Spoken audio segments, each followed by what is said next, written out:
kwenye boli ni Anseura. Dangerous attack Simba Sports Club. Anseura anaweka cross ndani, Mwalimu ni Selemani Mwalimu, lakini Kassim Mpanga anasema sio goli.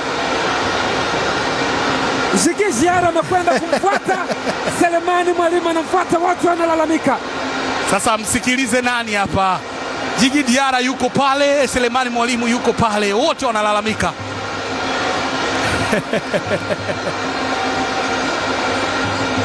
Selemani Mpanga amenyanyua shuka lake. Steve Barker ana muda wa kubishana, anaelekeza vitu ambavyo vinaonekana viko sawa kwa upande wake, lakini huku ni majibizano. Selemani Mpanga, Kassim Mpanga akiwa amenyanyua shuka kwamba sio bao. Tazama namna ambavyo Simba walienda kuataka, alienda kurejesha mpira ambao ulikuwa umekufa, lakini tazama, alikuwa offside akaingia onside, kaluka kaukosa, akaucheza ukaenda kwenye net, lakini mwamuzi msaidizi akaenda kusema kwamba tayari alikuwa amejenga kibanda.